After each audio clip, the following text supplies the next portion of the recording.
శ్రీ తిరుపతి దేవస్థానం ఎంత పవిత్రమైన ఆ టెంపుల్ అంటే మన భారతదేశం కాకుండా యావత్ ప్రపంచంలో ఉన్న హిందువులు తిరుపతి దేవస్థానంకి వస్తారు, దర్శనం చేసుకుంటారు. కానీ లడ్డూలో ఈ పందులు కానీ వేరే వేరే జంతువులు మొత్తం నెయ్యి కలిపినారు. ఆ మాట విని చాలామంది బాధపడుతున్నారు. అసలు ఎంత పాపిష్టుడు కూడా ఈ ప్రపంచంలో ఉంటారా అని ఒక చర్చ నడుస్తుంది. ఇవాళ ఒక న్యూస్ చూసిన ఒక టీవీ ఛానల్లో, ఎవరో అంటే ఆ గుడిని అపవిత్రం చేయనికి ప్రయత్నం చేసిన వాళ్ళు ఇవాళ లేకపోతే రేపు దర్శనానికి వెళ్తారంట.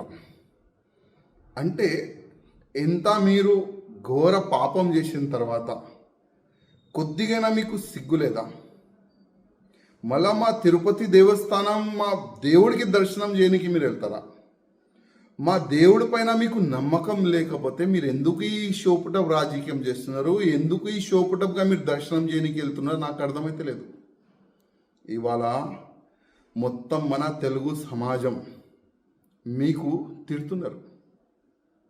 మీరు దొరికితే చంపేస్తారు, అంత కోపం హిందూ సమాజంలో ఉంది. ఇవాళ పవన్ కళ్యాణ్ గారు ఒక మంచి మాట అన్నారు, ఒక చట్టం తీసుకొని రావాలని, ఒక హిందూ బోర్డు తీసుకొని రావాలని వాళ్ళు ఒక మాట పెట్టినారు.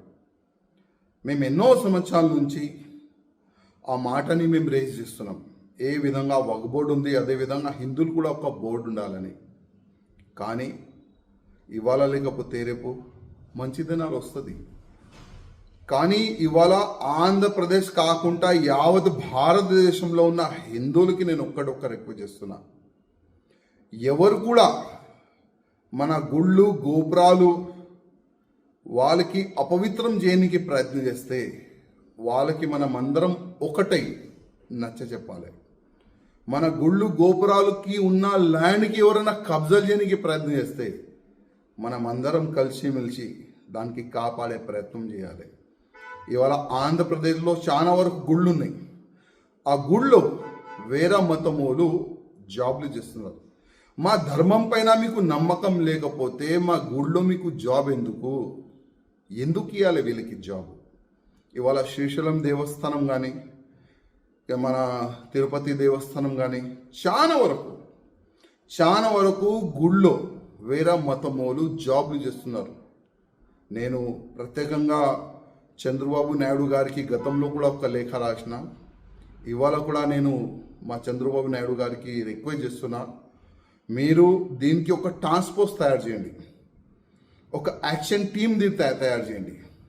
ఎవరైనా వేరే మతమోలు పేరు మార్చి గుళ్ళు గోపురాల దగ్గర అక్కడిక్కడ జాబ్లు చేస్తే వాళ్ళకి ఇమ్మీడియట్గా తీసేలాగా, వాళ్ళకి ఐడెంటిఫై చేసేలాగా ఒక టీంని ఏర్పాటు చేయాలని నేను ఆంధ్రప్రదేశ్ ముఖ్యమంత్రి గారికి రిక్వెస్ట్ చేస్తున్నా.